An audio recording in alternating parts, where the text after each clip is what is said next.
Hola amigos y amigas, bienvenido a nuestro programa Cayetanamente, un programa donde nosotros podemos discutir sobre diferentes temas de salud mental en busca de información que les sirva a ustedes para mejorar su bienestar psicológico. Les habla Dani Araujo y hoy me va a dar mucho gusto conversar con ustedes y especialmente con nuestro invitado acerca de un tema que hoy está teniendo mucha repercusión en nuestra sociedad. Se trata de la inseguridad ciudadana y cómo esto afecta nuestra salud mental. Para conversar sobre ello y conocer más sobre este tema, vamos a presentar a nuestro invitado, el doctor David Tomateo, quien es médico psiquiatra especialista en salud mental y, por supuesto, docente de nuestra Universidad Peruana Cayetano Heredia, a quien ya le damos la bienvenida. Doctor Tomateo, muchas gracias por la invitación. Muchísimas gracias a usted también por participar en este programa de tanta importancia hoy en día y sobre todo ante los acontecimientos que cada vez se hace más y más fuerte dentro de nuestro contexto, ¿no? La inseguridad ciudadana. Empecemos por ahí, ¿cómo identificarla? ¿Cómo de pronto describir esta condición? Bueno, si hablamos un poco en una primera parte acerca de identificar la seguridad ciudadana, creo que es algo que está ahí y lo vemos todos los días, o por lo menos lo escuchamos o lo leemos, ¿no? Así es. Está en la televisión, en los noticieros, en las redes, en el internet, en el periódico que vemos de repente en algún kiosco o escuchando la radio en algún lugar, ¿no? Entonces siempre tenemos noticias respecto de eventos relacionados con la inseguridad ciudadana, desde de repente situaciones que no han sido muy graves, pero sí han generado algún tipo de daño o lesión, hasta muy graves como que han ocasionado la muerte, ¿no? Así es.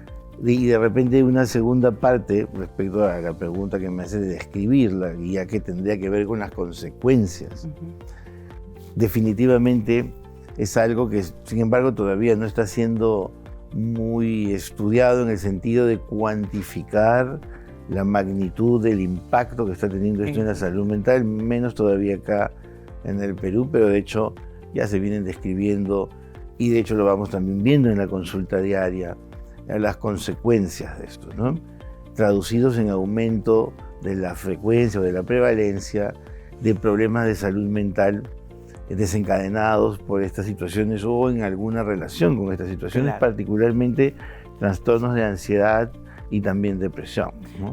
Usted mencionaba de que el impacto quizás no lo tenemos descrito así en su magnitud real, pero como bien señala, este impacto va progresivamente apoderándose de las personas en su forma de responder, ¿no? Entonces hay quizás algunos aspectos que hacen que el impacto sea para algunas personas más intenso y para otras menos. ¿Qué factores podrían estar repercutiendo en esta intensidad del impacto? De todas maneras, respecto de la predisposición o la posibilidad de quienes pudieran afectarse más, recordemos que hay una predisposición personal de tipo genético. Es decir, personas de repente con una historia familiar, ¿no?, de problemas de salud mental van a ser las primeras en afectarse, ¿okay? Sin embargo, no significa que los que tengan menos carga genética o no tengan historia estén exentos. Todos vamos a tener un umbral para que los eventos externos puedan afectar nuestra salud mental. Y considerando los niveles a los que está llegando también actualmente la violencia en los asaltos, en los secuestros, en fin, en todos estos eventos que vemos en las noticias, todos podríamos, dependiendo de los eventos, la frecuencia, la intensidad, si nos afecta directamente a nosotros o a alguien muy cercano, todos podríamos desarrollar algún problema de salud mental, particularmente, como dije, de ansiedad, depresión o incluso también de tipo psicótico. Mucho más grave, ¿no? Si es que además con más razón llevamos de repente una carga genética que nos puede predisponer a un problema mental mayor, como una esquizofrenia, como un problema obsesivo compulsivo, como ataques de pánico, con más razón vamos a enfermarnos. Personas que de repente en una sociedad mucho más tranquila nunca tendrían la enfermedad. Entonces también la carga de enfermedad y la demanda de atención y esta carga que es para la salud pública en cuanto a salud mental aumenta. Claro. Entonces, esta característica particular que las personas pueden tener o la vulnerabilidad que estas personas pueden tener activarían más fácilmente sin dejar de lado. Pero como digo, ¿no? Todos igual podríamos enfermarnos. De repente algunos con más probabilidad, pero finalmente todos, y como dije, en los niveles que estamos actualmente, aún más. Aún más, ¿no? Y qué importante lo que señalaba, porque a veces el contexto determina cuán aberrante es la situación, ¿no? Y entonces se hace mucho más vulnerable para la persona, ¿no? Hoy en día estamos viendo que los acontecimientos son novedosos en el sentido de que a veces no hemos visto tanta gravedad o tanta incidencia que afecta a la salud mental. Estamos asustados, estamos inseguros, ¿no? Y hay un factor que de repente puede sumarse a ello. Sería de la manera en que, por ejemplo, la colectividad, ¿no? La gente estamos dentro de un grupo y compartimos información. Entonces, ¿qué tanto este factor de información, de ansiedad colectiva, podría repercutir en nuestra salud mental? Por supuesto, claro. El que nos enteremos de estos eventos, que no son cercanos a nosotros, que pasan en otros distritos, en otros lugares del país o inclusive del mundo, ¿no? A través de las redes sociales, a través de la televisión, del internet, en fin, nos vamos a enterar de todo lo que está sucediendo en el mundo, de todos los eventos de violencia, y eso facilita la exposición y por lo tanto también va a facilitar o predisponer al desarrollo de algún problema de salud mental. Es decir, el compartir la noticia, ¿no? Si uno de repente no estuviera en contacto y viviera en una burbuja, de repente, pero eso tampoco, digamos, es saludable, porque finalmente me deja también sin poder anticiparme a cuidarme o a advertir a mis familiares, a mis seres queridos, a mi entorno, a mi comunidad, ¿no? Sobre un problema que existe, ¿no? Ahora, también existe el tema de cómo es que los medios de comunicación tratan la noticia, ¿no? Claro, puede ser que un medio de comunicación de repente más serio, profesional, tenga una manera, justamente, valga la redundancia, más profesional de divulgarlo, que de repente un TikTok, que de repente un video grabado por cualquier otra persona sin conocimientos, ¿no?, acerca de comunicación, por ejemplo, ¿no? O sea, eso definitivamente también va a influir, ¿no? Generalmente y lamentablemente también en los canales de televisión o supuestamente canales un poco serios, tienden a ser pues muy sensacionalistas, ¿no? Claro. La percepción que se tenga de cómo valoramos esa información cobra para la persona un efecto en su salud mental. Sobre todo a veces también como, por ejemplo, puede pasar, y a mí me ha pasado, me siento a tomar un desayuno, estoy viendo la televisión y veo la misma noticia varias veces, claro. Y la repiten, una de repente la mencionan, la otra ya están en vivo, ya están en el lugar, ya están describiendo cosas, mirando cosas, haciendo que veamos de repente, no sé, algunos eventos ya de manera directa, ¿no?, que pueden tener todavía mucho más impacto. Entonces, cómo se maneja la información también es importante en cuanto al impacto que puede tener, ¿no? Esta situación que usted describe de interpretar las noticias o interpretar los eventos y que va creando un estado emocional en las personas, ¿no?, es algo que de repente las personas deben conocer a modo de proteger su salud mental, ¿no? ¿Cómo hacer ello? Claro, como dije, deben conocer que es algo que está pasando, porque de todas maneras tenemos que cuidarnos, no podemos estar indefensos, pero sin llevarnos de todas maneras al pánico o sin llevarnos a una generalización, sin llevarnos a pensar que en todo lugar nos puede pasar, en cualquier sitio, con cualquier persona, ¿no? Porque ahí estaríamos pues yendo hacia el caos, hacia que no hay ningún lugar seguro, ¿no? y eso, pues, como dije, desencadenar problemas serios. ¿Cómo manejarlo? Yo creo que es bastante complejo, ¿no? O sea, de todas maneras entra el tema aquí del Estado, del gobierno, en cuanto a su responsabilidad respecto de brindar la seguridad a los ciudadanos, ¿no? Un segundo aspecto de cómo manejar la información también, ¿no? Ya que sería más personal. El tema más de los medios de comunicación, ¿no? De repente horarios también protegidos, no lo sé, o cómo manejar esto, al menos en señal abierta, ¿no? Y el otro tema a nivel ya más de la salud como tal, a nivel clínico, estableciendo de repente psicoeducación, ¿no? Enseñándole a las personas, por ejemplo, sobre esta predisposición, sobre cómo interpretar adecuadamente la información. Claro, ¿no? eso es bien valioso, ¿no? Pero también sin venderles la idea de que no está pasando nada, claro, ¿no? Porque eso puede ser peor, ¿no?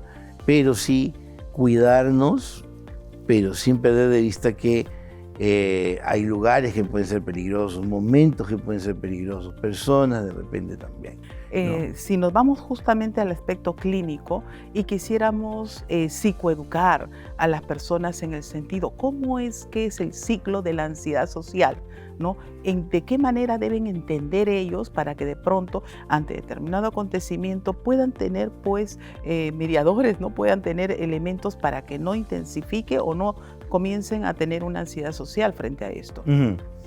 Claro, ahora, el término ansiedad social es un poco más asociado a estar ansiosos ante la exposición al público, a otra persona, que yo tengo temor de ser juzgado, ¿no? El término, digamos que es una ansiedad colectiva, podemos usar ese término, ¿no? Ok.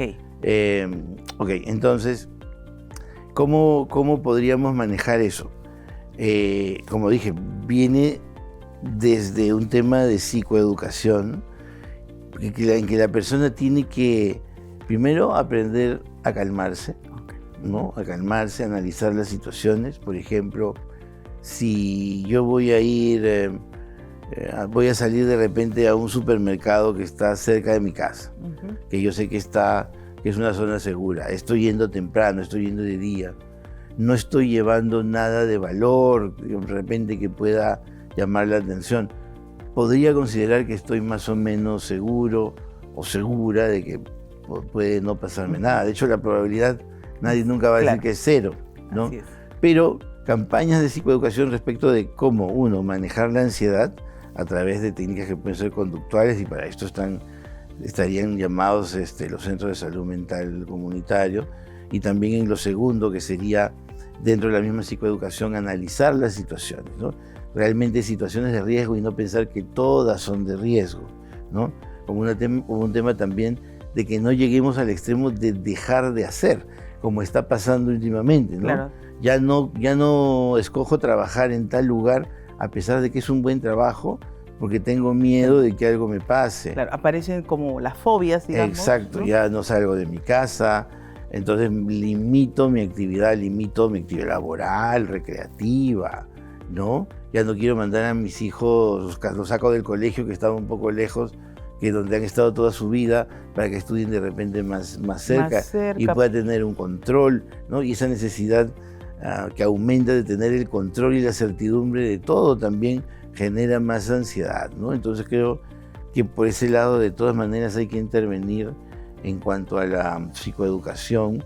Y como dije, esto y es inevitable, el tema del papel del Estado en garantizar la seguridad de los ciudadanos, ¿no? Si no, es simplemente, estamos como que manejando sintomáticamente el tema, pero no estamos atacando o resolviendo la causa. Exacto. ¿Y cómo asociamos la inseguridad ciudadana con el estado de ánimo?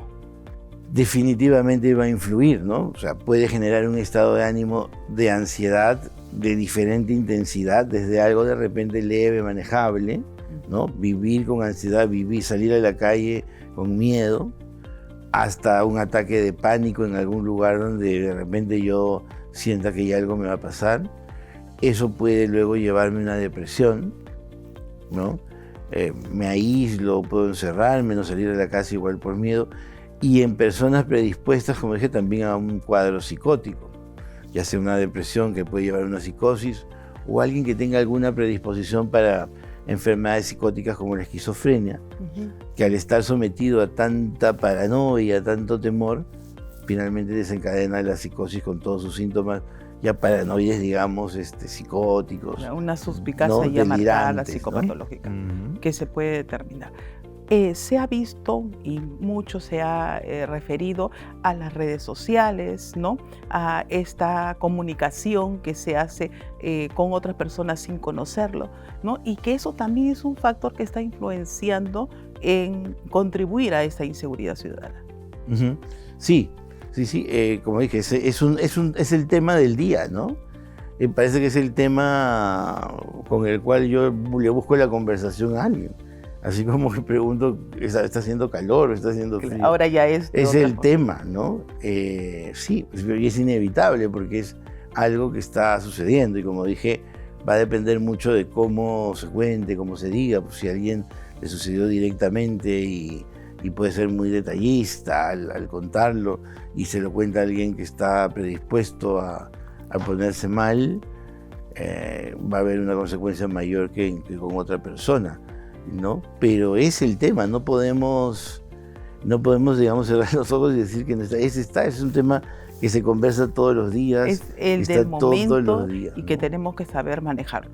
Es como la situación que cuando estamos en la época de la pandemia teníamos mucho cuidado en cómo llega la información, porque esto podría tener consecuencias colectivas. Dentro de la familia también se conversa sobre este tema.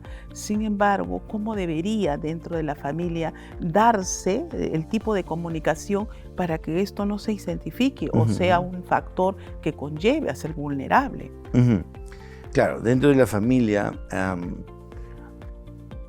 puede mencionarse el tema y de hecho debería ser tocado, pero con mucha serenidad y dirigido más a dar consejos o dar herramientas al resto de la familia, a los menores de la familia, por ejemplo, de cómo prevenir, de cómo disminuir, digamos, más que prevenir, digamos, disminuir la probabilidad de que suceda algún evento de estos, ¿no? Y como dije, realmente no salir muy tarde, evitar zonas que ya sabemos que pueden ser peligrosas, evitar llevar o tener, digamos, muchos artículos de valor, ¿no?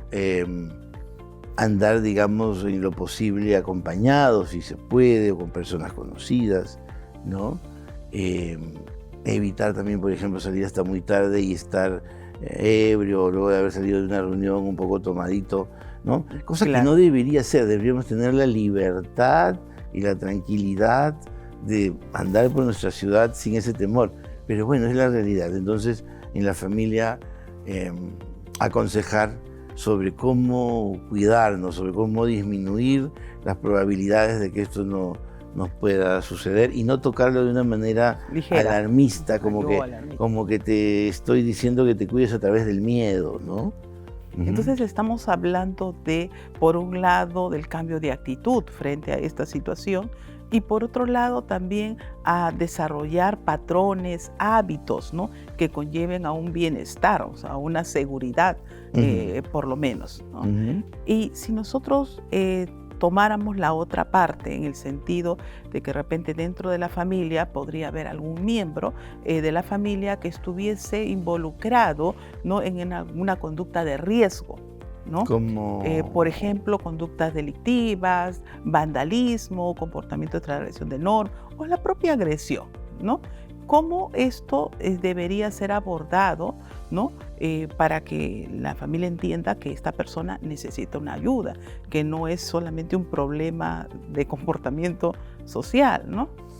Claro, si estamos hablando de un miembro de la familia que tuviera una enfermedad mental, pues buscarle la atención, ¿no?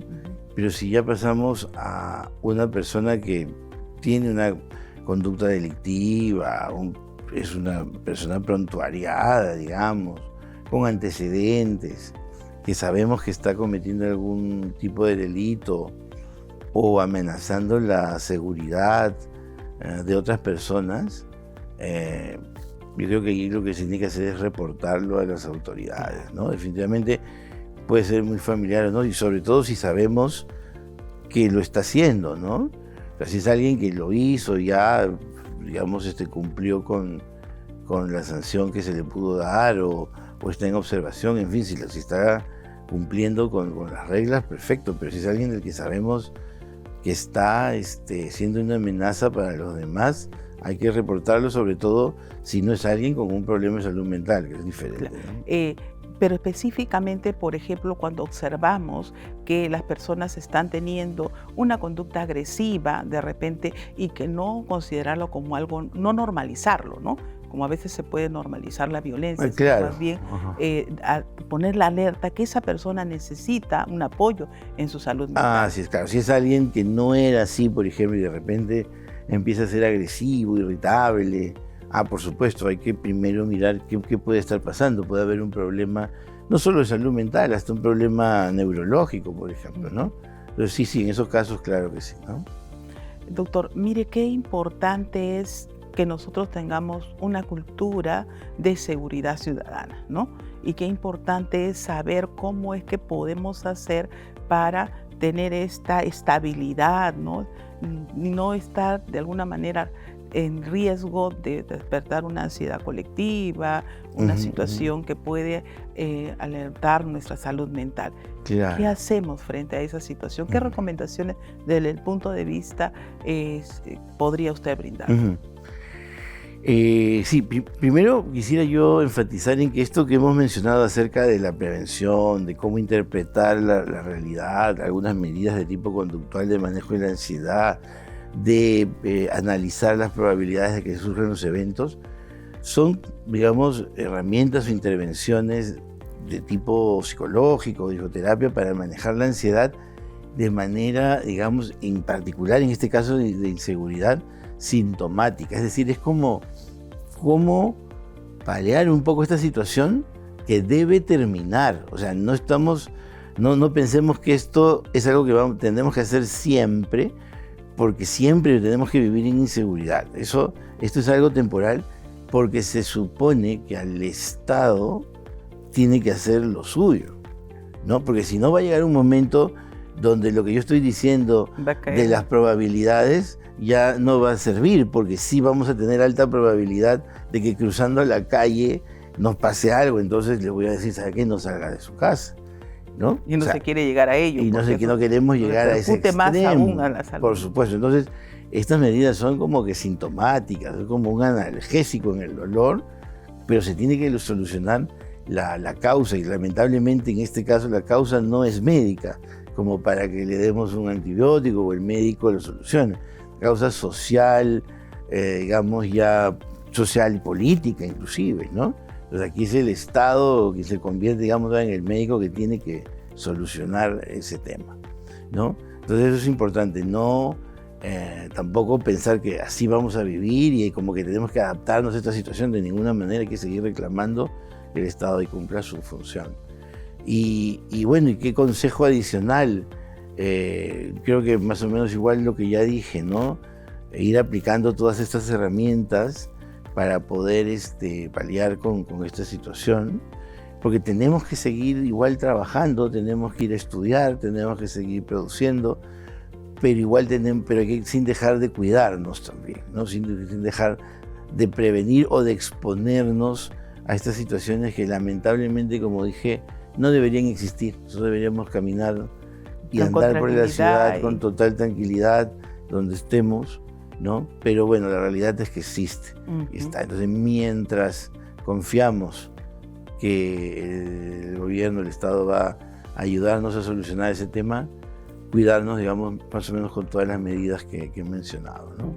Muchísimas gracias, doctor. Ha sido muy valioso estos consejos y creo que las personas van a tener en cuenta de que el bienestar psicológico está primero.